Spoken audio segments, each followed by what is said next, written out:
A medicina exige muito de nós. Para seguir cuidando de quem precisa, eu busco força e inspiração naqueles que me ensinaram. Na IPMED, eu encontrei mentores, eu aprendi na prática, me especializei, me atualizei. Aprendi que ser médico também é sobre conexão, atenção e compreensão. Cuidaram de mim e da minha carreira, para que eu também pudesse cuidar do mais valioso, meus pacientes. Foi escutando você que criamos a melhor especialização médica. A atenção que você precisa no seu momento para a sua rotina. IPMED. Você cuida dos pacientes, nós da sua carreira.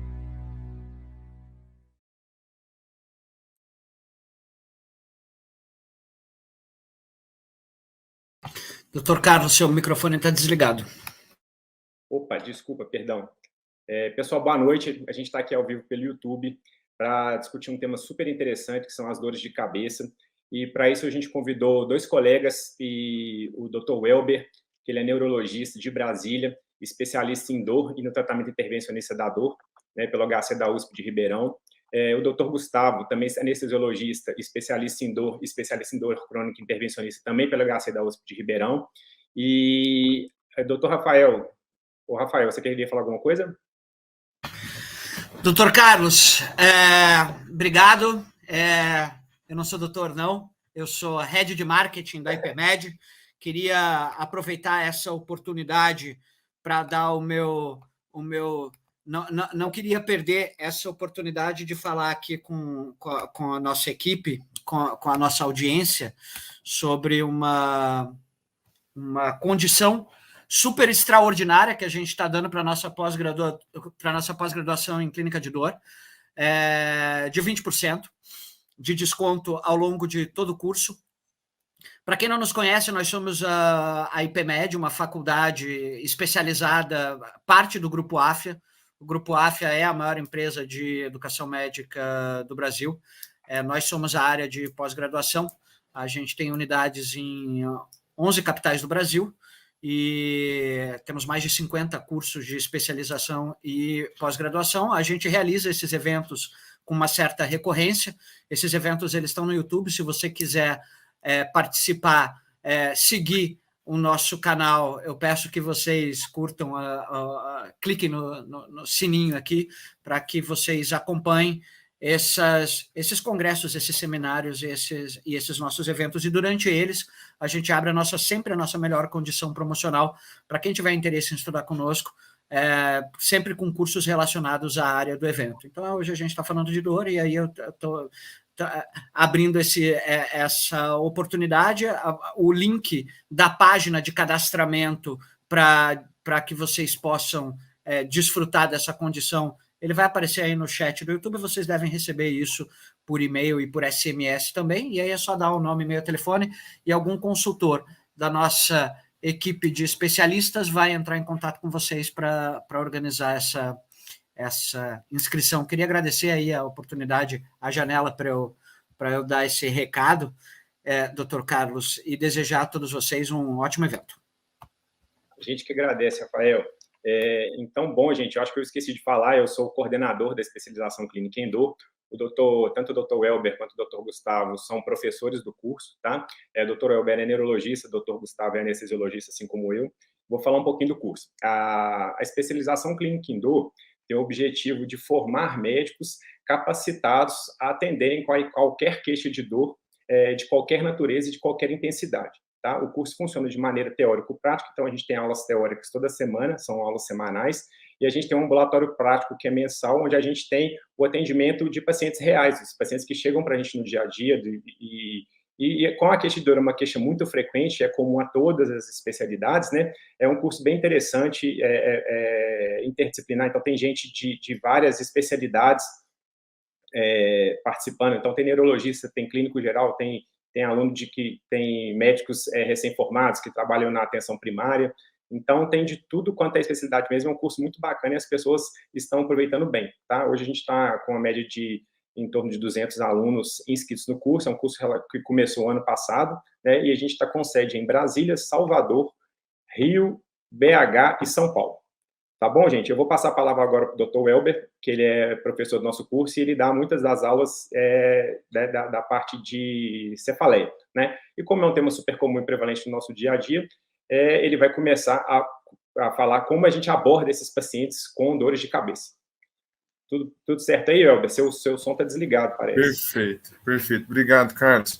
Primeiramente, então, agradeço o convite do IPMED, dividir aqui essa aula com vocês, é um prazer imenso, e até como é muito bom poder discutir dor de cabeça numa aula junto com 2 anestesistas, né? Que a gente acha que a dor de cabeça é coisa do neurologista, não é, né? Chega para todo mundo, chega na atenção primária, chega no consultório do ortopedista, né? Que é paciente com nucalgia, com dor na cervical, chega no anestesista, só que volta muito para o neurologista, todo mundo lembra do neurologista, mas chega para todo mundo e discutir aqui, vai trazer uma discussão bem rica aí.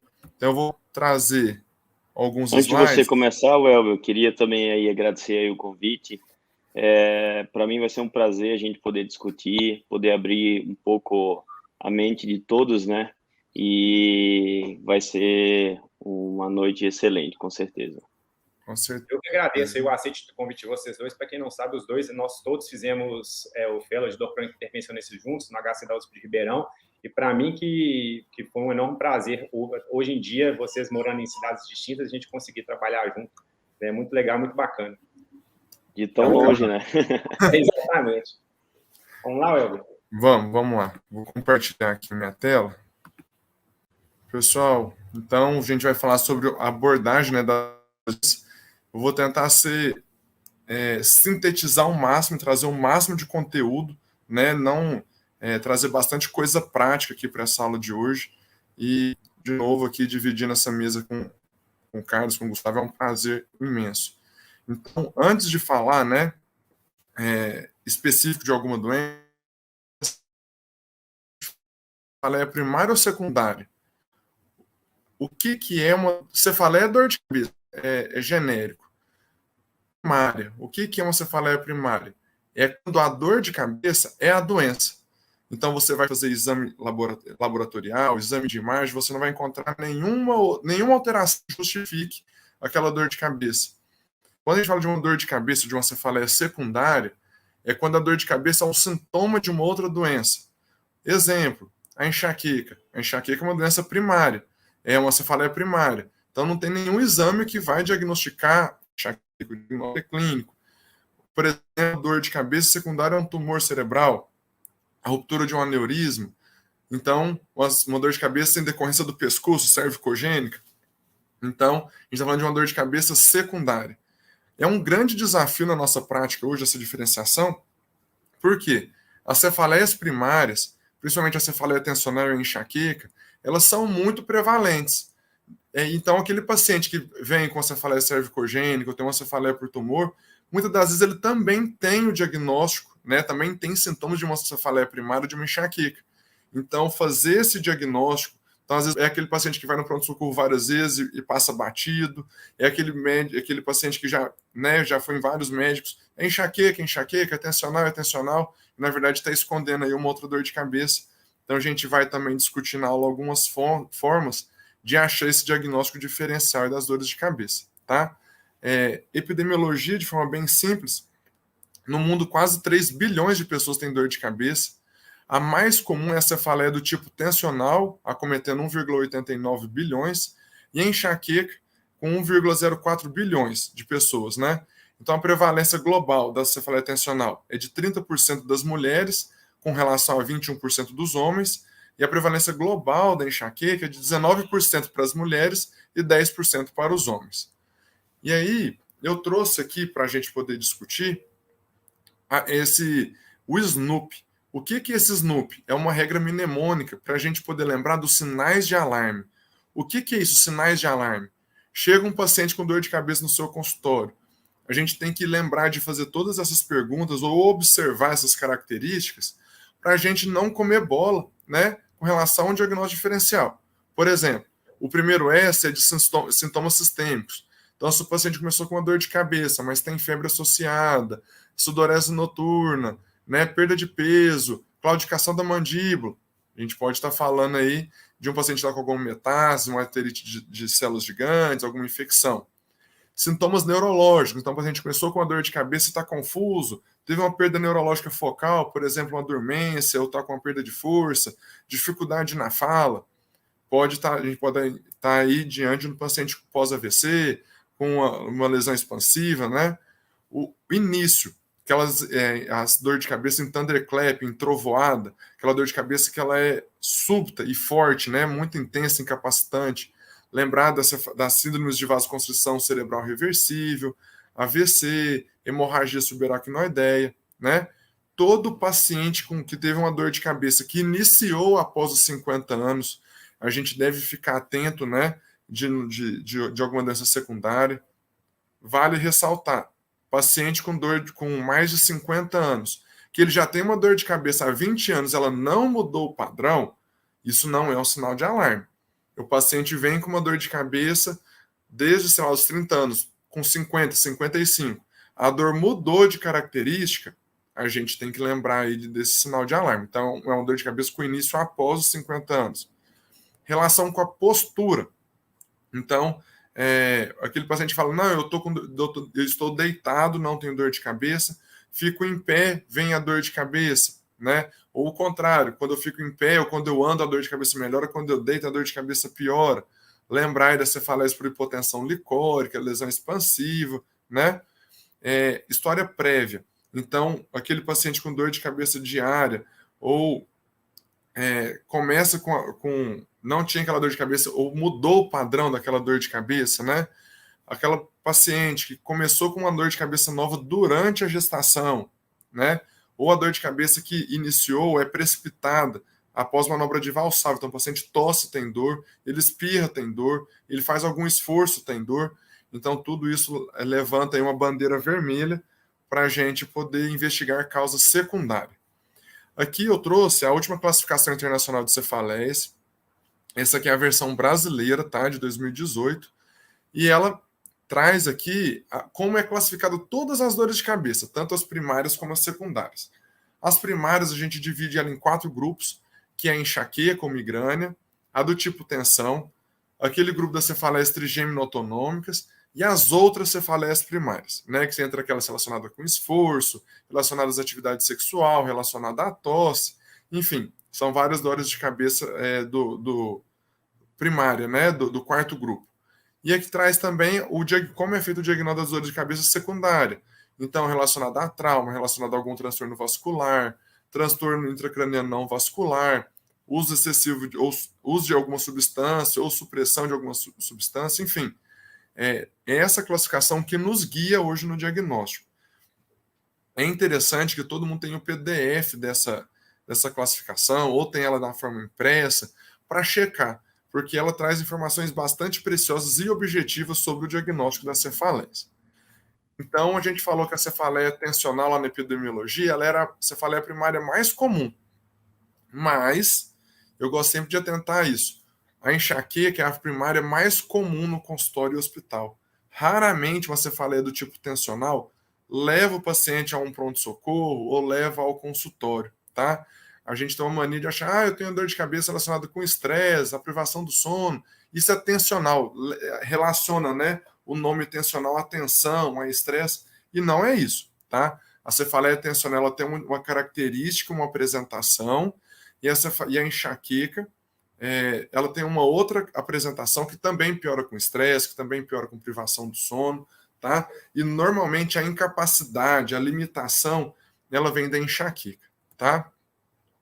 Então, hoje eu vou abordar principalmente a enxaqueca, que eu acho que é a dor de cabeça mais prevalente no consultório e hoje a segunda causa de maior incapacidade no mundo. Em mulheres jovens é a primeira maior causa de incapacidade, né? Então, é importante a gente falar sobre a enxaqueca. Como que é feito o diagnóstico? O diagnóstico da enxaqueca eu vou colocar aqui primeiro, né, da sem aura, da migrânia sem aura, como ele é feito? Precisa de ter uma história de pelo menos 5 crises. Por que isso? Vamos supor que você está no consultório e chega um paciente descrevendo uma dor de cabeça clássica de enxaqueca. mas é a primeira vez que ele tem essa dor de cabeça. Não dá para a gente falar que ela é enxaqueca, tá? Então, nesse caso, o paciente ele vai ganhar um exame de imagem, ele vai ganhar uma investigação. Não dá para a gente preencher critérios de enxaqueca com uma única crise. Então, é interessante que o paciente tenha pelo menos uma história de 5 crises. A duração da enxaqueca é de 4 a 72 horas, né? Sem tratamento ou com tratamento ineficaz. Lógico, se o paciente toma um remédio, pode ser que ela dure melhor em 2 horas. Mas, se não tratar ou se tomar um remédio que não seja eficaz, normalmente ela dura de 4 a 72 horas. E possui pelo menos 2 das seguintes características. Quais são elas? Localização unilateral, caráter pulsátil, a intensidade de moderada ou forte, e ela piora com esforço ou com atividade física. Então, o paciente fala que caminhar piora, subir escada piora. Então, isso aqui eu gosto de chamar muita atenção também. Todo mundo imagina a enxaqueca como uma dor de cabeça que pega metade da cabeça e latejando, e forte. A enxaqueca ela pode ser bilateral, em aperto, porém, se ela for forte e o paciente tem que ficar imóvel, reduzindo o esforço, porque esforço piora a dor de cabeça, você pode estar diante aí de uma enxaqueca provável, viu? Então, o diagnóstico, o critério não exige que ela seja unilateral e não exige que ela seja pulsátil, tá bom? Outra coisa que tem que ter pelo menos um dos seguintes sintomas, que é náusea e ou vômito, ou seja, não precisa ter vômito para a gente poder classificá-la como enxaqueca, ela pode ter só náusea, mas o paciente precisa ter foto e fonofobia, né? A foto e fonofobia vêm juntos aí para o diagnóstico. Esse estudo aqui eu acho bastante interessante, de 2019, que na verdade ele propõe que a osmofobia, que é a sensibilidade ao cheiro, entre no diagnóstico da enxaqueca. Por quê? Foi visto que a sensibilidade ao cheiro está em 45% dos pacientes com enxaqueca sem aura, os pacientes falam, a osmofobia está presente em 67,2%, em 1/4 dos ataques de dor de cabeça. Então, ela é bem prevalente. Naquele paciente com dor do tipo tensional, não queixa de osmofobia. Então, está na dúvida, pergunta se o paciente tem sensibilidade a cheiro, aí pode estar uma chave aí para ajudar no diagnóstico, tá bom? Aumentaria uma sugestão de aumentar 9% a sensibilidade do diagnóstico da enxaqueca. Enxaqueca crônica. Qual que é a diferença da enxaqueca crônica? A frequência é uma delas, né? Então, o paciente tem critério para enxaqueca. Quando que ele vai ser classificado como crônico? Quando ele possuir pelo menos 15 dias de dor de cabeça no mês, nos últimos 3 meses. Ah, doutor, mas eu estou com dor de cabeça. No último mês eu tive 20 dores de cabeça. Antes ela era 2 vezes por semana. Ainda não é crônica. A crônica, ela precisa de ter esse antecedente aí de 3 meses. Pode ser que ela esteja cronificando, mas ela ainda não é crônica. Tem que ter essa história de 3 meses, tá? Outra coisa, né? A questão de ter 5 crises, né? No caso da crônica, se o paciente tem 15 dias de dor no mês, eu acho que fica até meio óbvio. Mas uma coisa que eu gosto de bater na tecla, é o item C do critério diagnóstico. O paciente tem que ter pelo menos 8 dias de dor no mês com característica de enxaqueca com aura ou de enxaqueca sem aura, ou que ela é aliviada por um remédio do tipo triptano ou ergot, que a gente vai falar lá na frente, que são específicos de enxaqueca. Elber, mas então se o paciente tem 8 dias de dor de cabeça clássica de enxaqueca, e ele também, nos outros dias, ele tem aquela dor de cabeça tensional típica. É uma dor de leve a moderada, ela é bilateral, ela é em peso, ela não é incapacitante, não tem enjoo, não tem foto nem fonofobia, é clássica de temporal, de tensional. E a gente pode falar que é uma cefaleia mista? Não. Se o paciente tem 15 dias de dor no mês, 8 crises dessas 15 são típicas de enxaqueca, o paciente vai fechar o diagnóstico de migrânia crônica. Ele não vai receber o diagnóstico de cefaleia mista, não vai receber o diagnóstico de tensional mais enxaqueca, o diagnóstico de enxaqueca crônica. Você fez esse diagnóstico, você exclui automaticamente o diagnóstico de cefaleia do tipo tensional e você vai tratar ele como enxaqueca crônica, tá bom? Fases da enxaqueca. E eu sou apaixonado nesse gráfico. Tem outros mais modernos, mas eu acho que esse aqui de 2002, ele é simples e objetivo. O que eu quero mostrar nesse gráfico? A linha vermelha é a dor de cabeça. É o que todo mundo conhece, né, da enxaqueca. É a dor de cabeça. Então, as características: unilateral, ser pulsátil, náusea, fonofobia, sensibilidade a cheiro. A enxaqueca não é só dor de cabeça. Então, os sintomas premonitórios, que é essa linha verde, ela pode começar até 3 dias antes. Então, a enxaqueca ela pode começar até 3 dias antes da dor. O que é isso? Aquele paciente fala, doutor, antes de vir a dor de cabeça, ou alguns dias antes da dor de cabeça, ou no dia que eu vou ter dor de cabeça, eu já acordo de mau humor, acordo irritado, ou acordo cansado, fadigado, ou minha memória fica ruim nesse dia, ou eu fico com dor no corpo, ou os mais comuns, né? Tem uma vontade de comer doce.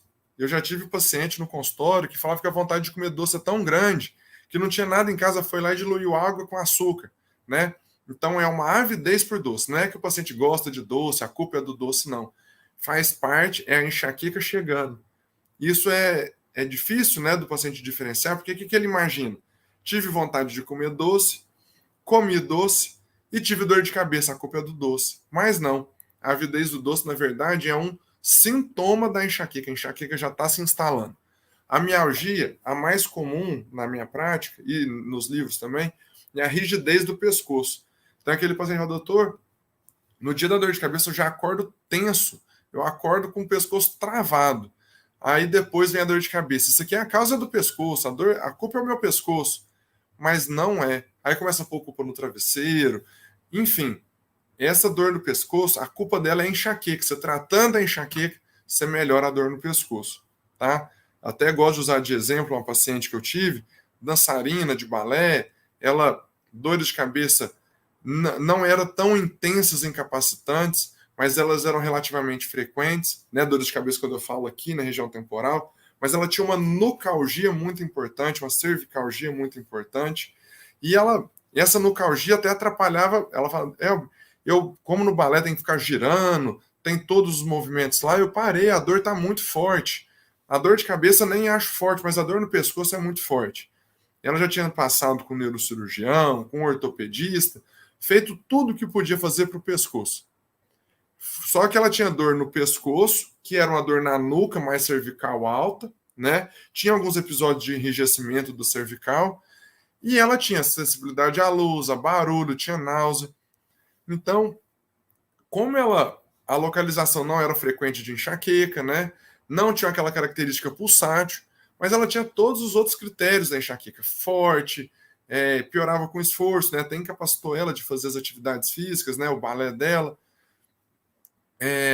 Ela foi tratada com medicamento via oral, até o caso dela foi o topiramato, o remédio escolhido, e ela melhorou significativamente. Então, ela gastou uma fortuna também com outros procedimentos que seriam bons, sim, se fosse uma cefaleia cervicogênica, mas que não melhoraram, já que era uma enxaqueca, né? Foi feito outros procedimentos, e aí com medicação barata, relativamente barata, ela teve uma melhora significativa da qualidade de vida dela. Então, em amarelo aqui, a aura ela pode vir aqui, como vocês podem ver, antes ou durante, mas até falta aqui o depois, é menos comum, mais comum é antes. Então, são alterações neurológicas reversíveis. A mais comum é os fosfenos ou escotomas, que são pontos de luz na visão, ponto escuro na visão. Tem paciente que perde campo visual, tá? Então, os mais comuns são esses. Durabilidade da aura. Ela não dura mais do que 60 minutos.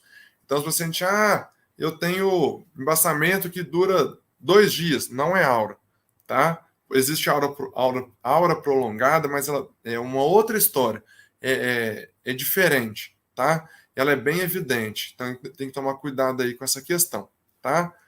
Lembrar que pode entupir nariz, pode ter alguns sintomas trigêmino autonômicos bilaterais na enxaqueca, tá? E o pósdromo, que já começa ali durante a dor, mas ele prolonga por até 48 horas, que eu falo que é a ressaca da dor.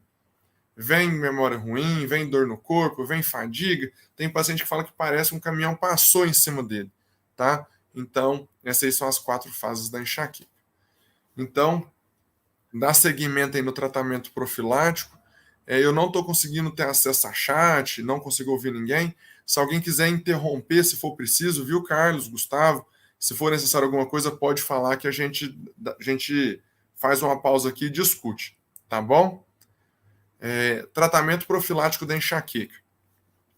Objetivo. Por que eu gosto de abordar o objetivo do tratamento profilático? Porque todo tratamento envolve expectativa, tanto do médico quanto do paciente. Então, quando os dois têm ciência do que eu vou esperar com o tratamento, a gente fica mais confortável, né, e consegue lidar melhor aí com as adversidades.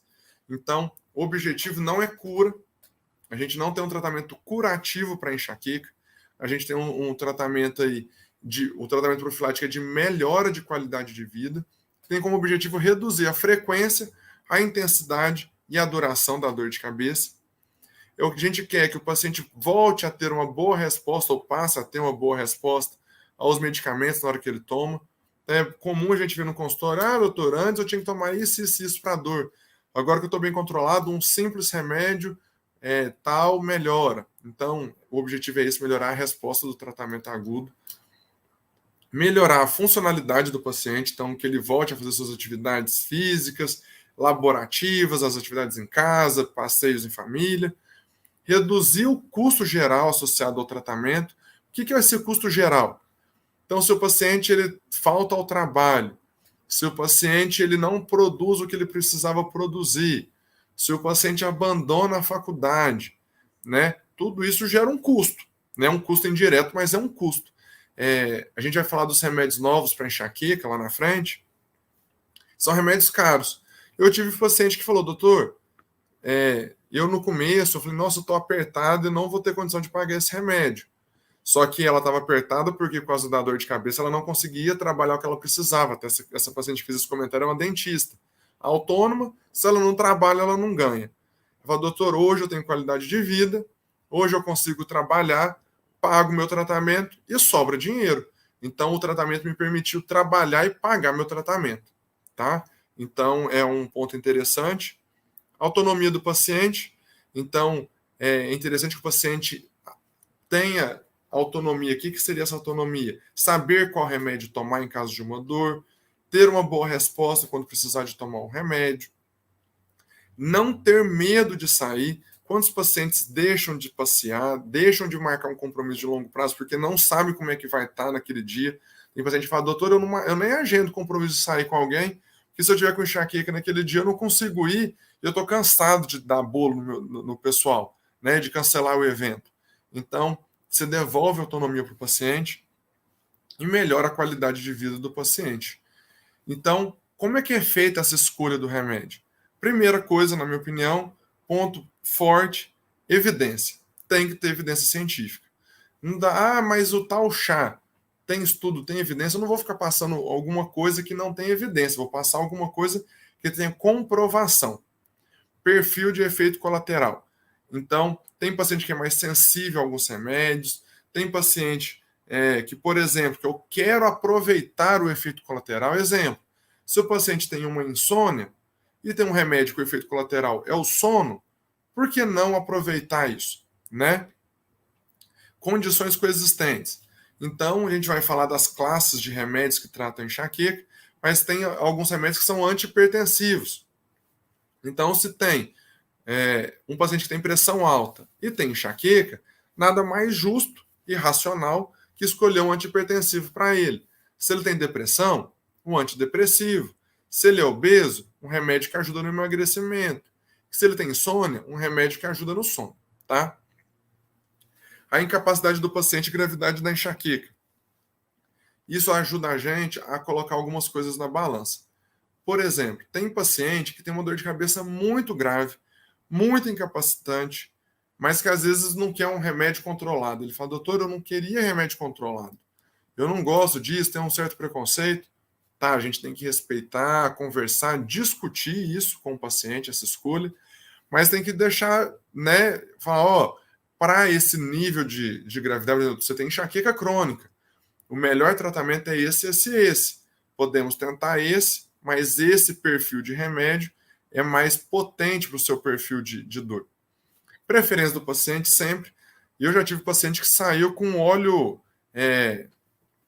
aqueles aromaterapia, óleo essencial do consultório. Passei óleo de hortelã-pimenta para o paciente. Mas eu sei que tem alguns artigos, eu sei que tem alguma certa evidência. Era a única coisa que ela falou que usaria, porque não queria nenhum outro tipo de remédio, nada que fosse via oral, que fosse injetável, não queria nenhum procedimento, mas pelo menos foi uma forma que eu consegui achar um caminho aí para atender essa demanda do paciente. Custo, se você está no SUS, se você está no consultório particular, se você está com paciente convênio, se você está com paciente privado, o custo vai influenciar com certeza. Interação medicamentosa, então a gente tem que lembrar aí das medicações que o paciente já faz uso para a gente escolher uma que não vai, né, ter interação. E levar em consideração a experiência anterior. Então, se ele já usou um bom remédio numa dose-alvo e não funcionou, eu não vou repetir, né? Então, a experiência anterior do paciente é bem interessante. Gente, foca na adesão do tratamento. Por que esse foco na adesão do tratamento? Olha aqui esse estudo que interessante. Avaliou pacientes com enxaqueca crônica, ou seja, pacientes com quadros gravíssimos, né? Aí foi avaliada a adesão com 14 medicamentos preventivos orais. E olha aqui, com 6 meses depois do tratamento, a taxa de adesão era de menos de 30%. Ou seja, 70% dos pacientes pelo menos abandonaram o tratamento. Com 12 meses, 80% abandonou o tratamento, só 20% manteve o tratamento. Então, escolher um remédio de alta adesão, com menos efeito colateral, com menos tomadas por dia, né, que associa ali com a questão da comorbidade que ele tem, tudo isso ajuda a aumentar a adesão, tá? Orientação para o paciente sobre o tratamento. Vamos ser realistas sobre o que a gente espera. Não é curativo, é melhorar a qualidade de vida. Você ficar sem dor, ter uma crise não é o fim do mundo. A gente vai otimizar. Tem remédios que podem demorar até 8 a 12 semanas para poder fazer um efeito desejado aí na dose-alvo. Então, às vezes, a gente não vai conseguir o efeito que a gente quer em até 3 meses, né? Pode ser necessária associação de remédio. Então, deixar isso bem claro para o paciente. Então, como tratar? Quais são as opções de remédio? Eu não vou trazer muitos detalhes de remédio por remédio. Eu acho que isso é uma aula aí só para isso. A gente gasta um tempão para poder abordar isso. Mas aqui dá para a gente citar de forma bem geral e, lógico, a prática de cada um, o conhecimento de cada um desses remédios para vocês. Eu acho que é bem interessante. Já dá para a gente ter um norte. Eu trouxe aqui esse artigo de 2012, que é um guideline para prevenção da enxaqueca episódica da Associação Americana, né, da Sociedade Americana de Dor de Cabeça. Então, ela divide em nível A, B e C de evidência. Então, claro, nível A de evidência, existe uma maior possibilidade da gente ter sucesso. B, uma possibilidade também existe, mas ela é menor do que a do nível A. E a C, menor ainda, tá? Todos esses níveis, A, B e C, todos têm evidência de colaborar, porém, a questão de número de estudos, resultados, né? Então, é isso que esse guideline veio trazer. Eu vou destacar os principais, tá? Então, o divalproato, o valproato de sódio, ele é uma medicação com nível A de evidência. A dose é a partir de 400 miligramas, então não adianta começar com aquele comprimidinho de 250 à noite e ver, já passa 250, aí depois já ajusta para daqui uma semana 500 miligramas, para a gente já começar a ir numa dose eficaz. Lembrar sempre disso, gente, a gente precisa de uma dose eficaz. Então não adianta subir dose, você deixar o paciente um mês com 250 miligramas, é um mês aí, lógico, de adaptação do remédio, mas você não entrou com uma dose eficaz para ele. O metoprolol, que é uma medicação que eu gosto demais também no consultório. Então, a dose inicial é a partir de 50 miligramas por dia. Gosto porque a dose inicial que a gente usa é de 25 de 12 em 12. né? Então a gente já chega aí rápido, na primeira prescrição a gente já consegue uma dose aí possivelmente eficaz. Propranolol, para quem está no SUS, eu acho que é uma mão na roda, ou remédio baratinho, R$6, você encontra uma cartela na farmácia, uma caixa, né? E a dose, lembrar, gente, propranolol é de 8 em 8, não é um à noite, ou um cedo, ou um de 12 em 12. Então a dose baixa aí, mínima, aí, a partir de 120 miligramas por dia. Então a gente já consegue prescrever de forma rápida para aquele paciente que tolera, não é hipotenso e que não tem asma, né? E o topiramata aí a partir de 25, ele pode ser eficaz, mas eu sempre bato, aqui ele coloca de 25 a 200. O principal estudo de topiramata fala que a dose-alvo dele é de 100 miligramas.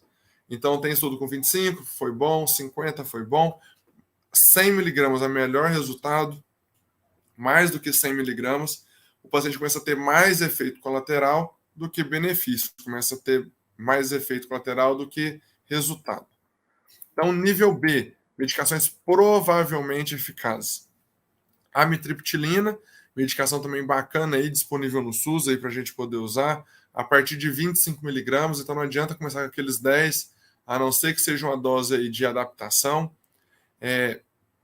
O magnésio, eu gosto de usar ele, o citrato, né, de magnésio é o mais estudado, mas a gente está vendo aí estudos de o quelato, né, o dimalato, mas parece que o quelato tem uma afinidade maior com o sistema nervoso central, mas de qualquer forma, a minha experiência com magnésio é boa, tá? A partir de 600 miligramas por dia. Não tive, na minha prática, tá? Isso não é de livro nem de artigo. Não vi diferença de usar o citrato, ou de malato, ou quelato. O que eu vejo diferença é na dose do magnésio, mas a gente sabe que também tem essa questão. Alguns dão mais diarreia, enfim. Então vai muito da prática. Então o citrato é o mais estudado aí para enxaqueca. Riboflavina, que é um outro nutracêutico que eu gosto demais da conta. Tolerância muito boa. Dose 400 miligramas. Efeito colateral, a urina fica com cor de marca-texto. Amarelo bem brilhante. Então é bem tolerável, tá? Bem interessante. A venlafaxina, olha aqui, gente, venlafaxina é 150. Então, até estava discutindo hoje com um colega, eu já prescrevo 37,5, com uma semana 75, para no retorno com um mês eu já chegar em 150, tá? Também não adianta aumentar muito rápido aí, que a tolerância não é boa. Mas eu sempre já deixo bem claro aí a questão da dose 150 ser a dose-alvo. Nível C, candesartana a partir de 16 miligramas. É uma opção, eu vou falar, eu não punha muita fé, comecei a usar em alguns pacientes. Qual o perfil?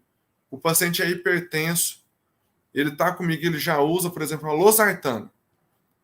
Eu faço uma cartinha para o cardiologista e falo, não dá para a gente mudar para candesartana, que é uma medicação potente também, um bom antihipertensivo da mesma classe, e tem evidência para enxaqueca.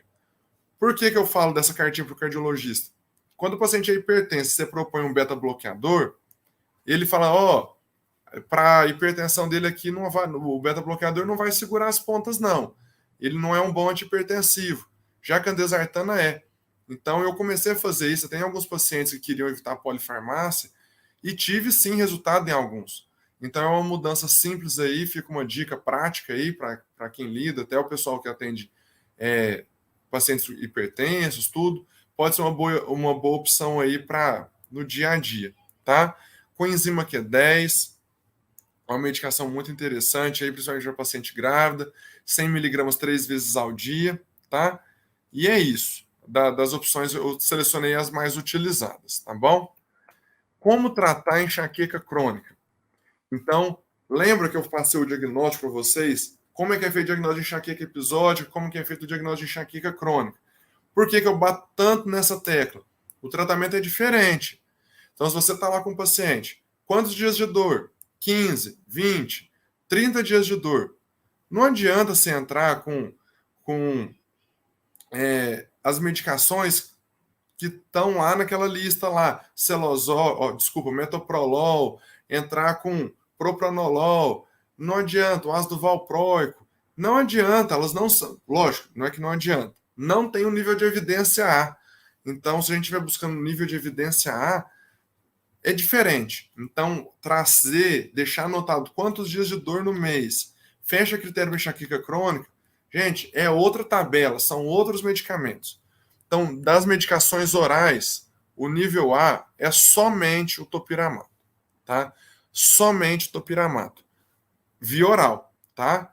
Outras opções que entram como nível B, tizanidina, que é um relaxante muscular, eu acho muito interessante, mas a dosagem eu acho difícil de fazer, porque ela varia de 2 miligramas a 24 miligramas por dia, então eu acho difícil, tá? Titular, mas eu uso. Paciente que tem insônia, ou que tem algum componente de miofacial, outras dores crônicas, eu acho que é uma opção interessante aí. O valproato, né, é uma opção nível B, a gabapentina também é uma opção nível B. Então, essas seriam as segundas opções aí para a gente que está diante de um paciente com enxaqueca crônica. Outra medicação, outro tratamento para o nível A de evidência é a toxina botulínica, né?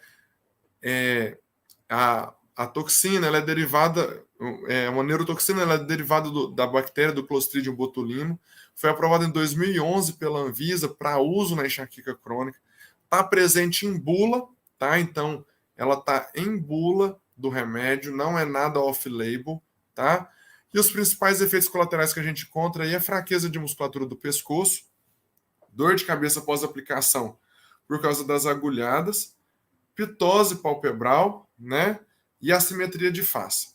Para isso, a gente até tem, né, na pós-graduação um módulo, que é um workshop de toxina, que a gente explica na parte teórica todas as nuances, né, que a gente vai precisar para o tratamento da enxaqueca com a toxina botulínica, para evitar a fraqueza muscular, evitar tudo isso. E isso aí cai a muito baixo a presença desses efeitos colaterais, tá?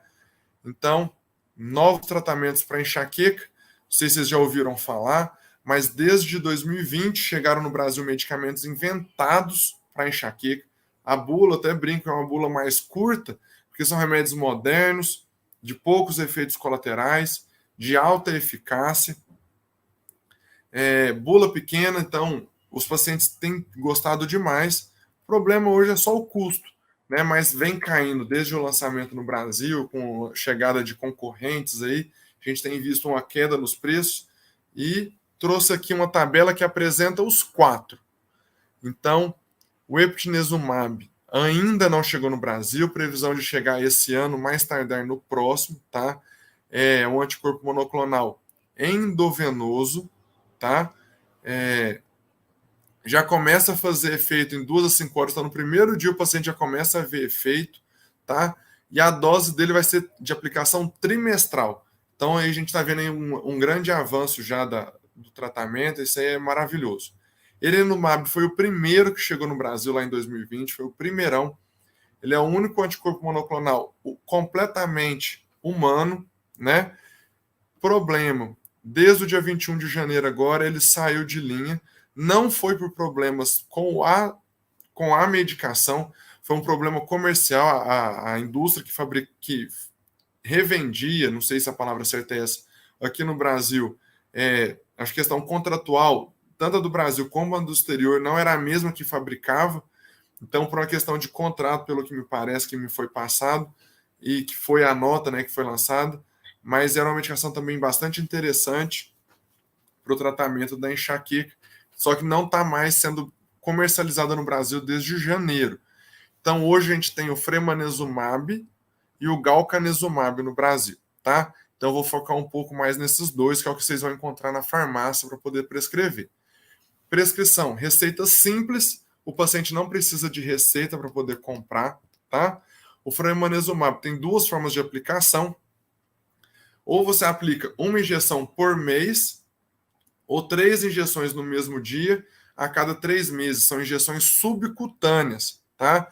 Ela é auto-aplicável, o próprio paciente aplica no subcutâneo, na região de coxa, região de braço, região do abdômen, tá? E ela é aplicada, então, dessa forma, ou mensal, uma por mês, ou trimestral, 3 vezes, 3 injeções a cada 3 meses. O galcanezumab também é dose fixa, tem uma dose de ataque de 2 injeções no primeiro mês e depois injeções subcutâneas a cada 28 dias, tá bom? Essas medicações são eficazes tanto para enxaqueca episódica quanto para a crônica. Então, a vantagem é uma eficácia bacana, baixo perfil de efeito colateral. Então, os estudos pilotos não mostrou diferença estatística de efeito colateral do placebo com a medicação. A adesão é maravilhosa, porque o paciente não precisa tomar um remédio todos os dias, tá? Não tem interação com outros medicamentos, então é muito bom para aquele paciente que faz uso de vários remédios, tá? E o início de ação é rápido para as medicações que estão disponíveis hoje no Brasil. A partir da primeira semana a gente já começa a ver efeito.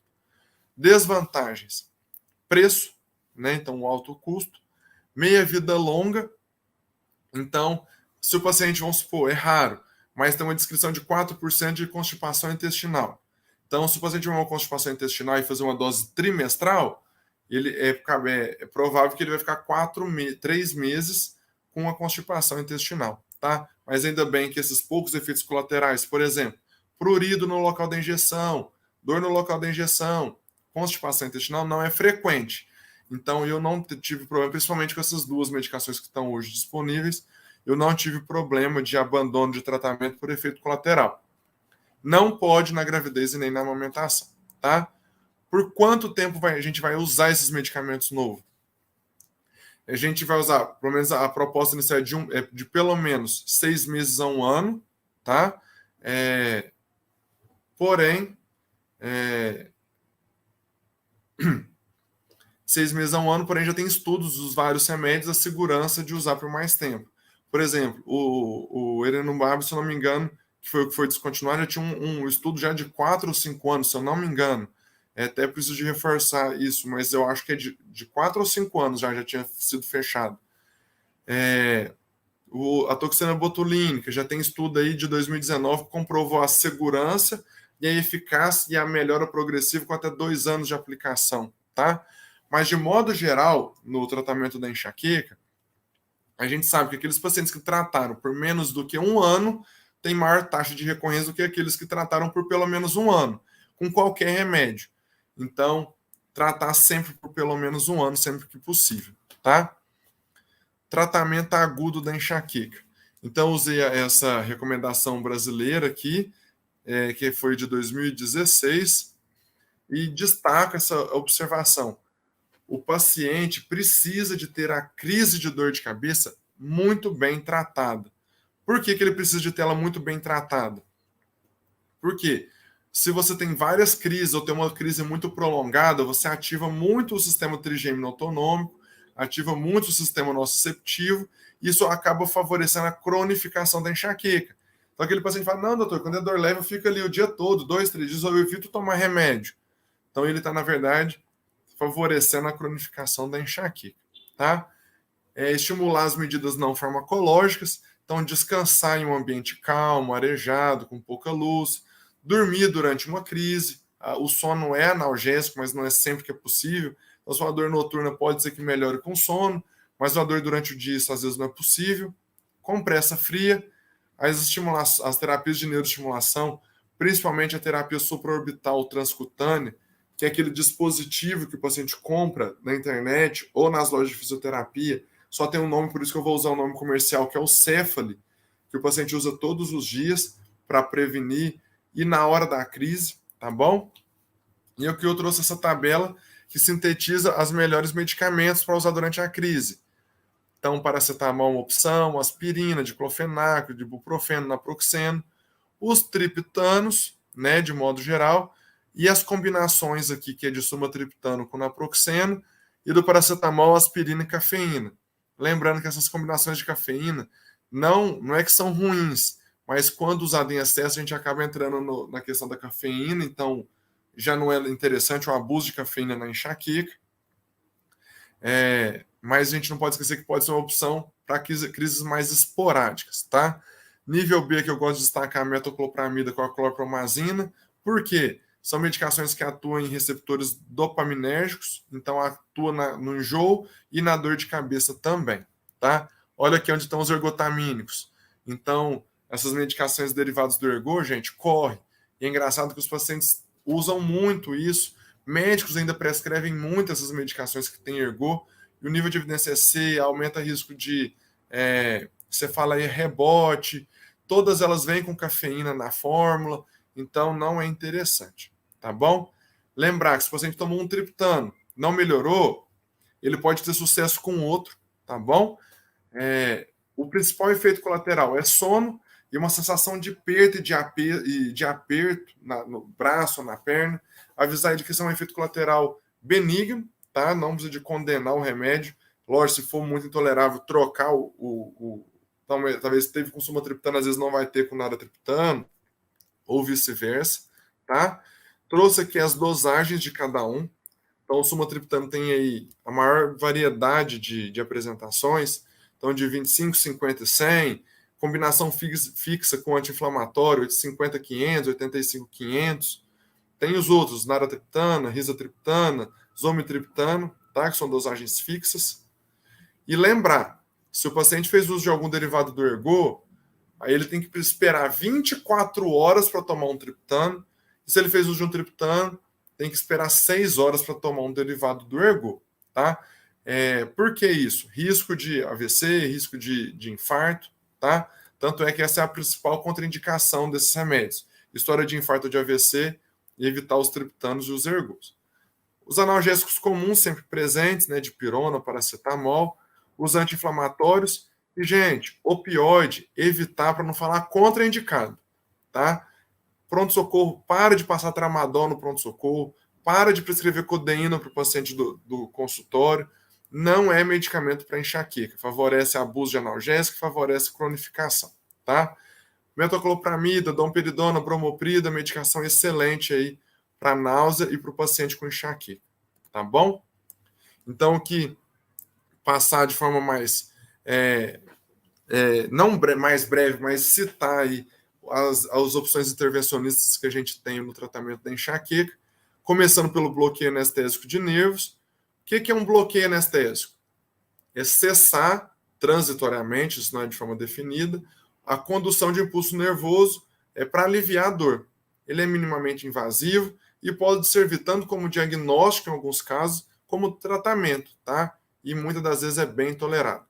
Aí eu trouxe aqui uma revisão sistemática de 2018, falando que o bloqueio de nervo occipital maior, que é o principal, apesar da gente fazer todos os outros, troclear, supraorbitário, temporal, que o bloqueio de nervo occipital maior reduz a intensidade de dor, reduz o consumo de analgésico, né? E não aumenta o número de efeito colateral, que ele deve ser, sim, recomendado e indicado no tratamento da enxaqueca.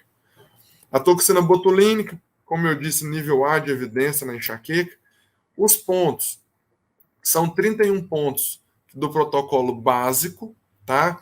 Então, 31 pontos obrigatórios e 39 pontos seriam os pontos extras. Então, esses outros pontos a gente chama de follow the pain. Então, se o paciente tem mais dor na região temporal, a gente faz o ponto extra temporal, mais dor occipital, a gente faz o ponto extra occipital, mais dor na região de trapézio, faz o ponto extra aqui, tem problema de DTM, pode talvez jogar esse ponto extra para a região de masseter, tá? Mas aqui no protocolo preempt não inclui o masseter, tá? E ele mesmo já cita quais seriam. Por exemplo, ó, trapézio. A gente poderia fazer um total de 30 unidades, mas poderia chegar até a 50 unidades, tá? Totais no trapézio, tá bom? Então, o próprio protocolo preempt, a própria bula do remédio já sugere os pontos extras.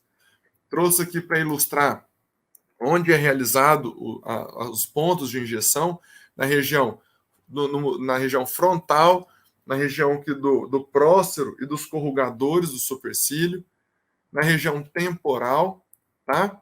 Na região occipital, na região paraespinhal e na região de trapézio. Então, pega toda essa região, cabeça, pescoço e ombro, que é onde está envolvido o complexo trigêmeo cervical, todas as raízes nervosas aí que estão envolvidas aí na enxaqueca, tá bom? Então, de aula é isso, e eu quero trazer aqui para vocês, agora chamar até o Gustavo e o Dr. Carlos, para a gente fazer discussão de 2 casos clínicos, que eu acho que vai ficar mais claro aí tudo isso que a gente colocou na aula. Welber, e sensacional, né? Sua apresentação, as aulas do Welber, gente, são sempre excelentes. Eu acho assim que talvez não conseguiria resumir tão bem, tão pouco tempo, o assunto enxaqueca como ele conseguiu, né? Tanto é que nas aulas dele todo mundo fica pedindo telefone, pedindo de contato, de consultório e tudo mais. E ele é muito bom mesmo, tá? A gente ficou de discutir esses casos, Welber, mas acho que nós vamos ter que ir para as perguntas, porque senão não vai dar tempo de a gente responder as perguntas do pessoal que está participando. Então, sim, perfeito. Eu acho que eu vou interromper o compartilhamento e depois a gente volta, então. Pode ser? Pode. Mas já está sem compartilhamento aqui para mim. Pronto, né? Saiu. Eu não tinha visto, desculpa. Pronto. Tá, eu vou ver pelo chat aqui algumas perguntas que foram... Aqui, a Isadora Secato, ela está perguntando se a catarata e sinusite também causam dor de cabeça. Perfeito. Você consegue falar? A catarata não é uma causa comum de dor de cabeça, né? A sinusite é sim uma causa de dor de cabeça, tá? Não é causa de enxaqueca. Então, é muito frequente, por exemplo, paciente com enxaqueca frequente, com dor de cabeça frequente, como eu disse, ele pode ter alguns sintomas trigêmeo autonômicos, então coriza, pode ter olho vermelho, pode ter dor na região da testa. Tem gente que diz, doutor, eu tenho rinite, eu tenho sinusite, por isso eu tenho muita dor de cabeça. Mas muitas das vezes se confunde. A sinusite pode ser, na verdade, uma enxaqueca aí que o pessoal não está fazendo diagnóstico. A dor da sinusite é um diagnóstico, a enxaqueca é outro diagnóstico. E eu acho que o Gustavo deve ver isso na prática dele aí também, né? Com certeza, com certeza. É bem importante a gente diferenciar, né? Porque isso aí é um mundo, daria horas com a gente discutindo aqui. Essa aula é brilhante, mas assim, isso dá margem para discussão de horas. O que a gente vai focar aqui um pouquinho nessa nossa breve discussão são em algumas perguntas, né? Até para a gente ampliar, a ideia é não ficar tão engessado, né? Esse tema dor de cabeça precisa que a gente pare de focar um pouco quando a gente está diante do paciente em apenas um diagnóstico. Isso não é matemático, a grande maioria dos pacientes foge do livro, né? E isso é bem impactante. Eu lembro quando eu comecei a estudar sobre cefaleia, eu questionava os pacientes e meio que sempre fugia um pouco disso daí. Então, a gente ampliar um pouquinho a mente para a gente entender que pode existir até mais de uma dor de cabeça associada, certo? Até para a gente conseguir proporcionar um tratamento de melhor qualidade. Sim, e a gente focou a aula, né? Foi muito focado em enxaqueca. Né? Como o Gustavo disse, existem várias outras causas, outros locais que podem simular dores, podem dar dor de cabeça, né? E muitos pacientes às vezes confundem esse diagnóstico e podem ser às vezes maltratados também por falta de diferenciação da causa, né? Então, quando o Welber falou de diferenciar a causa, às vezes da causa primária e da causa secundária, é um ponto muito importante da avaliação do médico nesse paciente com dor de cabeça, não é? Outra coisa que eu pontuei aqui, Welber, mas eu acho que você já acabou respondendo tudo. Eu vou olhar mais uma pergunta aqui. A Joyce Brito está perguntando se a medicação sumatriptano cotidiano farmacêutico é uma boa escolha para os momentos de crise de enxaqueca, isso não considerando a profilaxia. Gustavo, você quer responder? Claro, vamos lá. A sumatriptana, como o Welber bem explanou aqui na aula dele, é um medicamento que é padrão para o tratamento das crises. Tomar bastante cuidado que se a gente pega um paciente que está utilizando a sumatriptana de modo inadvertido e até associando algo que eu vejo bastante, eu tomei um Sumax e um amigo mandou utilizar os derivados do ergo.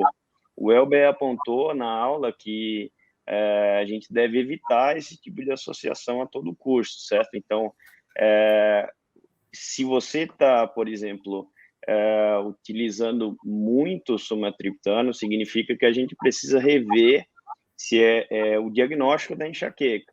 É uma enxaqueca de fato episódica, já virou crônica, quantas crises, é necessária profilaxia ou não, avaliar a questão de outras estratégias, né, como, por exemplo, o próprio bloqueio inversionista, o bloqueio do nervo occipital. Então, assim, o sumatriptano é excelente, sim, mas se o paciente estiver utilizando de modo inadequado, isso pode causar um sério problema, certo? Então, o próprio bloqueio não significa que seja a última linha.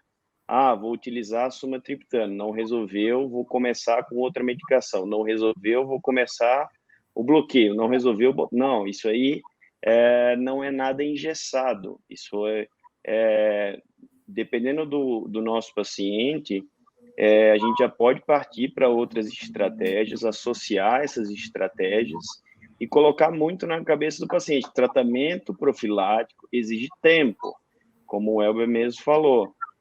Não adianta estar utilizando amitriptilina, utilizei hoje, não funcionou, amanhã utilizou, não funcionou, e agora estou usando de 8 em 8 horas.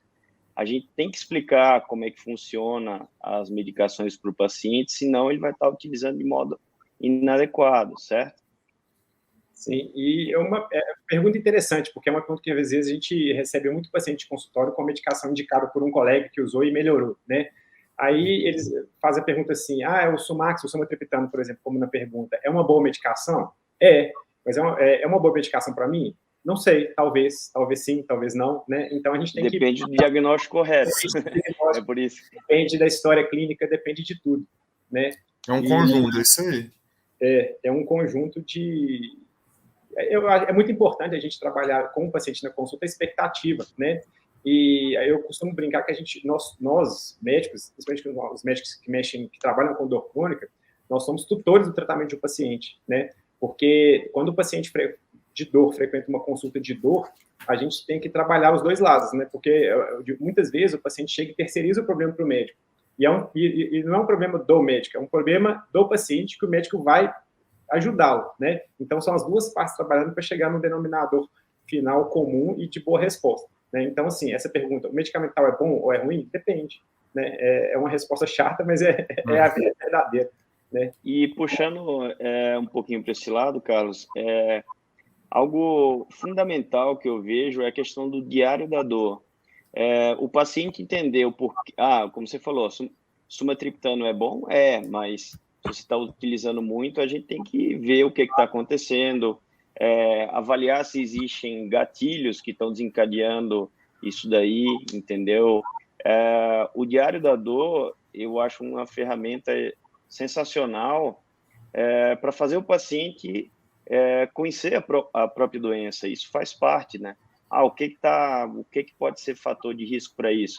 É a privação de sono. Se hoje eu dormi 4 horas e desencadeou uma enxaqueca, o que está acontecendo? O que eu posso melhorar?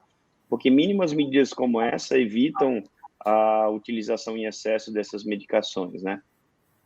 Sim, e lembrando, assim, eu acho que você já até pontuou isso, Gustavo, que o tratamento da dor a gente sempre vai tentar, obviamente, da forma mais simples, né? Então, quando a gente pensa, assim, no tratamento de uma dor de cabeça, do primeiro atendimento do paciente consultório, a gente vai sempre pegar do mais simples até chegar no mais complexo. E o paciente tem que entender também que uma dor crônica, o tratamento é crônico, né? A gente não consegue chegar lá e dar um tiro de canhão e acaba, pronto, levanta, te anda, né? Isso é questão de trabalhar a expectativa em relação ao tratamento, né? Uma outra coisa que eu acho, eu anotei aqui, mas eu perdi, mas é porque eu estava lendo uma pergunta aqui, vamos continuar as perguntas. A paciente Juliana Okawa está perguntando se realmente faz diferença beber água durante a crise. Faz.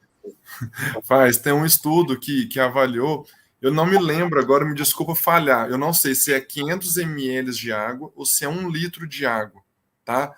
Mas no paciente no início da crise, sentiu que vai ter a crise, a ingestão, e eu oriento 500, porque eu até acho que o paciente com enxaqueca tem uma gastroparesia, tem náusea, mas eu não sei se o estudo foi de 500 ml ou 1 litro. Neste início da dor de cabeça, reduz, eu não sei o número do resultado, mas diminuiu muito a evolução da dor de cabeça. Então, a ingestão de água foi sim uma opção bastante interessante, viu? No tratamento agudo. Porque tem paciente que ele sei lá, fica sem comer um longo período, ou não ingere nada, um quadro de desidratação, né? E tudo isso é causa aí de alterar a homeostase. Então, o paciente tem uma alimentação regular. Todo mundo sabe que o jejum intermitente, não estou falando se é bom ou se é ruim, não. Mas que o jejum intermitente, muitas pessoas têm dor de cabeça durante a realização. Sim. Então, o jejum é uma causa comum. Mas não quer dizer que você não pode fazer, mas é uma causa comum. A desidratação também entra aí. Então, a água é interessante. Welber, puxando um pouquinho, eu tenho uma paciente que ela é oftalmologista e tem vários dias que ela fica horas operando. E aí esquece de tomar água e ela entra em crise com isso. Então, uma das coisas que eu falei, isso aqui é receita, imagine que isso aqui é a melhor medicação para você. Eu tenho vários aplicativos que eles colocam um alarme quando, no caso, beber água. Então, entre uma cirurgia e outra, começa a alarmar, aí, assim que ela finaliza, ela vai e lembra de beber água. Então, eu falei para ela, isso aqui é fundamental, porque a desidratação nela desencadeava isso. Então, por isso que eu digo, o Diário da Dor, ele é sensacional, porque faz o paciente se conhecer, e nessa paciente especificamente, isso virou um remédio para ela, beber água, entendeu? E como que alivia isso, né? E é interessante lembrar da fisiopatologia da enxaqueca, né? A gastroparesia está presente. Então, às vezes o paciente toma remédio, aquele remédio nem é absorvido. Demora a ser absorvido, demora. Então, a água também melhora essa questão da motilidade gástrica, ativa reflexo gástrico, ajuda na absorção do remédio que você está tomando quando for tomar, né? Então, isso aí é bem interessante. A Renata, pessoal, Renata Donato, ela estava perguntando se esses novos tratamentos para enxaqueca, eles podem ser feitos para adolescente, ou tem algum critério de idade aí, tem algum limite de idade para usá-los? Tá. Critério para usar. Os estudos maiores foi a partir de 18 anos, tá? E não pegou a população acima de 80. Então, em tese, seria. Mas a Sociedade Europeia lançou um guideline para quem teria indicação, se teria, vamos supor assim, um adolescente de 16 anos, 14 anos, teria indicação. Então, casos mais graves e refratários, poderia sim ser feito uso em adolescentes, tá? Mas a segurança não é comprovada, né? Mas não é porque não é seguro, é porque não tem estudo. Então, entra aí a questão de peso. Crianças, grávidas e idosos, né? Então, por isso gestante, aumenta, não usa. Criança, não. Adolescente, se estiver próximo de 14, acima de 14 anos, com peso, né? Questão, pode levar em consideração se for um caso mais grave. E puxando uma outra pergunta aqui nesse assunto, tem a Roberta Saqueto, está querendo saber se para crise em gestante, se tem alguma, e como é que é a profilaxia e crise em gestante. Você consegue... Ou é o Gustavo? Vamos lá, Weber, pode falar. Então, beleza. Então tá. O melhor remédio para gestante que tem enxaqueca é não tomar remédio. Esse é o melhor dos mundos. Então, se a gente conseguir conduzir que essa gestante não tome remédio, é o ideal. Como que funciona assim de modo bem rápido a enxaqueca na gestante? Tem enxaqueca com aura e sem aura. A mulher que tem enxaqueca com aura, normalmente ela passa a gestação com o mesmo padrão de dor de cabeça, na maioria das vezes, tá? A mulher com enxaqueca sem aura, no primeiro trimestre, aumenta o número de crises, tem uma piora. Quando estabiliza o hormônio, ela melhora. Então, sabendo disso, a gente consegue até ter uma noção aí de como vai ser, né? Isso não é regra. Tem mulher com enxaqueca com aura que melhora, tem mulher com enxaqueca sem aura que piora, tem mulher que muda o padrão, era enxaqueca com aura, passa a ser sem aura, enfim, tudo isso pode acontecer. Mas o que a gente tenta? Primeiro, não usar remédio.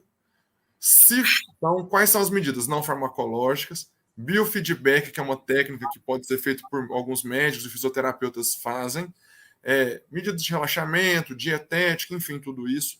Tem o dispositivo Céfale, que eu citei, eu vou falar o nome comercial porque não tem outra marca, que a mulher, no caso da gestante, a mulher, ele prega um adesivo aqui na região frontal, coloca a tiara e usa 20 minutos por dia como profilático e 60 minutos na outra modalidade, que tem um botãozinho, na hora da crise. Então, seria uma medida não farmacológica interessante. Bloqueio anestésico. A lidocaína é nível B de segurança. Então, a gente poderia programar, por exemplo, um bloqueio anestésico mensal, quinzenal, né, para essa paciente aí com uma segurança interessante, tá? Isso de forma simples no consultório. Quando vai usar remédio por via oral, né, em casos mais refratários, a primeira opção são os beta-bloqueadores. Se ela tem contraindicação ou não melhorou, usa antidepressivos tricíclicos. Seriam as opções aí com mais estudo. Botox não está liberado, somente em casos muito graves. Na hora da crise, de preferência, analgésico, no caso do paracetamol, a dipirona caiu para nível D na gestação, então de preferência paracetamol. Quando anti-inflamatório eu não uso, apesar de ter uma janela ali do segundo trimestre que poderia usar, não uso, por questão de segurança. AS em dose de menor que 100 miligramas é uma opção, né, que até algumas gestantes usam a AS aí durante a gestação, então poderia ser uma opção interessante. E se for usar o triptano, o sumatriptano é o mais estudado para gestante. Então ele tem uma segurança, em alguns lugares fala B, C, para essa gestante. Então o sumatriptano é uma opção legal, tá? E entendendo, né, Algo importante, puxando a questão das gestantes, a gente lida muito com pacientes que, por exemplo, utilizando o ácido valproico, que desejam engravidar. E isso é bem importante na escolha da medicação que a gente vai ter, se a mulher deseja engravidar ou não. Meio que a gente tem que montar um cenário em que, imagina que eu estou pegando uma mulher que deseja engravidar, eu passei o ácido valproico e ela se deu bem, como é que a gente vai fazer esse desmame para que ela engravide, né? Isso é uma problemática na escolha da primeira medicação. E convencer a mulher a tirar isso é um pouco difícil, mas a gente sabe que é uma das drogas que a gente não pode utilizar durante a gestação. Uma das estratégias, por exemplo, é de utilizar o Botox um pouco antes, e meio que a gente está se utilizando assim, numa eventual crise. O tempo mais difícil que eu vejo é no primeiro trimestre. Depois, estabilizou o hormônio, como você falou, fica tudo bem mais tranquilo. Tem pacientes que ficam maravilhosos assim, durante o segundo e terceiro trimestre, sem nenhum problema. Então, assim, como a gente já sabe que o primeiro trimestre é mais problemático, a gente investe na arma que a gente tem, né, que é o bloqueio, e até consegue programar o bloqueio seriado sem maiores problemas. Muitas vezes na gestante tem ponto gatilho associado, então a gente vai lá, desfaz esses pontos gatilho, então tira um trigger a mais, assim, algo que iria desencadear, e aí depois estabiliza e a gente consegue ter sucesso nisso daí, né? Lembrando, pessoal, que o objetivo do webinar aqui não é recomendar tratamento, tá? A gente está discutindo em cima de casos clínicos aqui, para todo mundo ter a noção e saber que existem vários tipos de tratamento, vários tipos de medicamento, de várias classes, e ele deve ser individual, o tratamento sempre deve ser individualizado, e por isso é muito importante vocês sempre terem orientação médica, tá? Não é porque esqueci o nome aqui, a pessoa que me perguntou que está grávida, ela tem que tomar tal medicamento, ela tem que fazer bloqueio, ela tem que fazer isso ou aquilo. É sempre importante a recomendação médica e o acompanhamento médico também, tá? Porque o acompanhamento médico é ele que vai te orientar aí para a gente chegar num denominador comum aí, que é a melhora das crises, tá bem? Como eu falei, a ideia é a gente abrir um pouco o leque, né? Abrir, pensar um pouquinho fora daquela coisa bem engessada, né? E aqui a gente está discutindo para mostrar que existem milhões de coisas a serem feitas, das medicações são várias, né? E tudo começa com um bom diagnóstico. Sim. O diagnóstico ruim vai levar ao tratamento ruim. Então não adianta taxar todo mundo como enxaqueca, como cefaleia tensional somente. Muitas vezes o paciente tem associação de várias outras coisas, de várias doenças crônicas. Pode ter fibromialgia, tem dor miofascial, tem cefaleia tensional, neuralgia occipital. Então, assim, é um mundo. Então, tudo começa com um bom diagnóstico.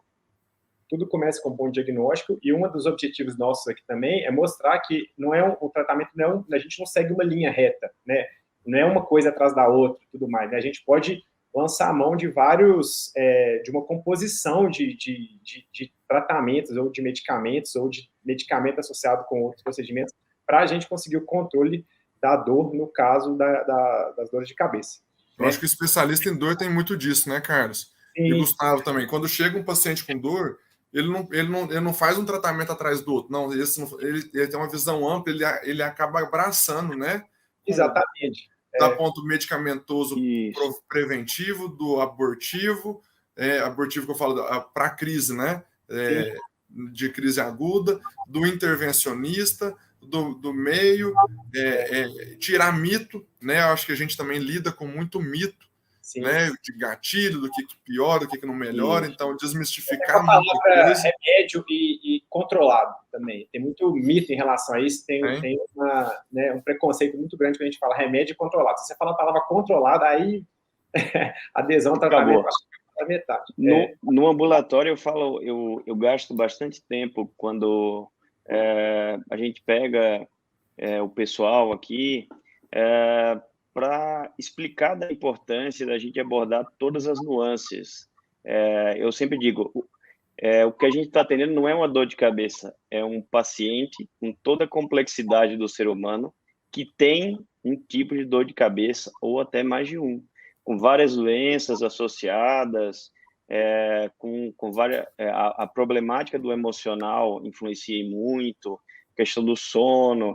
Então, tudo isso influencia e a gente deve gastar tempo abordando tudo isso daí para escolher o melhor tratamento para o nosso paciente. É isso mesmo, é tratamento individualizado, focado no biotipo do paciente, no tipo de queixa, no tipo de diagnóstico, né?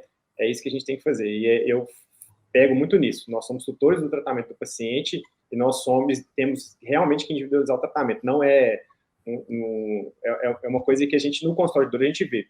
Inclusive, a consulta em dor é longa, né? É uma consulta que demanda muito tempo, porque a gente tem que colher muita informação e muitas dessas vezes a gente colhe lá no finalzinho, assim como até nas terapias analíticas, assim, o paciente, às vezes, ele custa falar realmente que incomoda. Então, se sim, na consulta curta, às vezes você tem até dificuldade de acessar essa queixa, né? E às vezes na hora que ele consegue falar, que ele consegue explicar o que está acontecendo, é aí que você consegue o melhor resultado, né? Pessoal, eu acho que nós estamos limitados aqui no tempo. Deixa eu perguntar aqui para ver se a gente consegue responder mais alguma pergunta. Vamos finalizar aqui com só uma última pergunta e a gente... Combinado.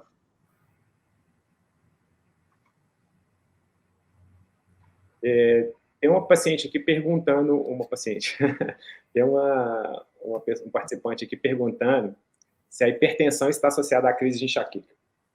Dr. Welber. Cuidado, tá?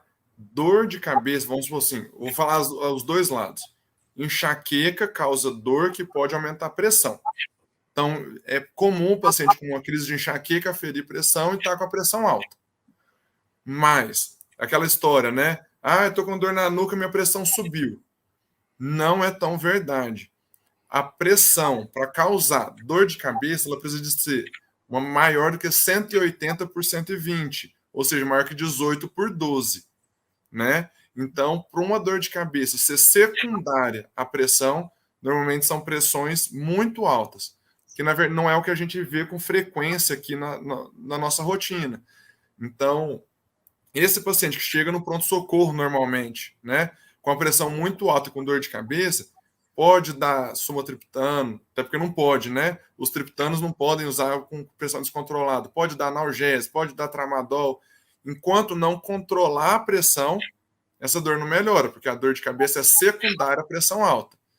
Ao contrário, o paciente com dor de cabeça que subiu a pressão por causa da dor, você trata a dor de cabeça, a pressão vai lá embaixo, né? Volta para a sua normalidade. Isso mesmo. Pessoal, então a gente chegou aqui no tempo limítrofe, tá? Eu, mais uma vez, gostaria de agradecer ao Dr. Welber, Dr. Gustavo, grandes amigos, grandes colegas, os quais eu tenho a honra de trabalhar juntos até hoje, mesmo morando em cidades distintas. Isso é muito legal, muito bacana. Espero que a gente continue com essa parceria por muito tempo. Eu queria agradecer a todos vocês que se dispuseram a assistir essa aula. Eu particularmente achei sensacional, espero que todos tenham achado também, tá? e vou passar a palavra para o Gustavo e para o El para eles se despedirem, e assim a gente termina a transmissão. Eu gostaria de agradecer o convite para estar participando dessa discussão tão rica, né? Como eu falei, a gente poderia ficar aqui horas e horas e horas discutindo vários casos. Isso é um tema muito prevalente no consultório. A gente sempre aborda isso nos ambulatórios. E dor de cabeça é um mundo que eu acho sensacional. Quanto mais a gente estuda, mais a gente vê que tem mundo ainda se abrindo, né? Queria parabenizar aí, Dr. Welber. Eu sou fã dele, sempre digo isso a ele. A abordagem dele é sensacional. Os pacientes que eu tenho dificuldade, eu sou de João Pessoa, na Paraíba, eu peço para fazer teleconsulta com ele, os casos mais complexos, sempre estou lá ligando, mesmo à distância. Welber, eu preciso de uma ajuda sua, e essa discussão aí engrandece demais. Espero que o pessoal todo tenha gostado. A aula eu achei sensacional, a sua abordagem, a sua didática, e agradecer mais uma vez o convite, Dr. Carlos, da IPMed, da AF, para participar disso daí. Um prazer enorme e boa noite a todos. E agora agradecer, né, primeiro, esses elogios aí, não sei nem o que falar, mas eu fico feliz demais da gente dividir essa aula junto. Eu acho que a dor de cabeça ela deve ser abordada mesmo por várias áreas da medicina, a gente não deve ficar restrita à neurologia, chega para todo mundo. Eu admiro demais o trabalho do Carlos e do Gustavo, porque a intervenção na dor de cabeça ela é importante, ela faz-se necessário. Casos super refratários, precisa de estar na mão de bons profissionais como os dois, eles fazem procedimentos bastante, vou falar assim, no popular, bastante avançado mesmo, com tecnologia de ponta, aí, coisas que a gente não consegue fazer no consultório. Então, eu acho que ter essa discussão rica aqui com nós três, eu fiquei feliz demais mesmo, e foi desafiador, eu acho que fazer uma aula falando de tudo, em tão pouco tempo, não foi fácil não, mas eu fico feliz aí da gente ter levado um pouco aí de conhecimento para o médico, para o paciente que acompanhou, para todo mundo, né? Acho que falar de dor de cabeça nunca é demais. A gente sempre consegue trazer informação nova, todo dia artigo novo, todo dia a gente aprendendo alguma coisa nova sobre dor de cabeça. E é isso. Obrigado, pessoal que assistiu, obrigado, Gustavo, Carlos. Espero que a gente faça muitas aulas juntas aí ainda, dividindo o paciente, discutindo a experiência e caso, eu fico feliz demais. Sempre. Então tá bom, gente, nós vamos encerrar aqui a transmissão, tá? Obrigado novamente pela participação de todos vocês, de vocês dois, do pessoal que assistiu, e até uma próxima, né não? Tchau, pessoal, boa noite. Tchau, bom. A medicina exige muito de nós. Para seguir cuidando de quem precisa, eu busco força e inspiração naqueles que me ensinaram. Na IPMed, eu encontrei mentores, eu aprendi na prática, me especializei, me atualizei. Aprendi que ser médico também é sobre conexão, atenção e compreensão.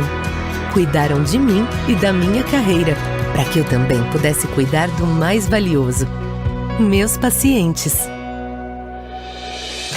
Foi escutando você que criamos a melhor especialização médica. A atenção que você precisa no seu momento para a sua rotina.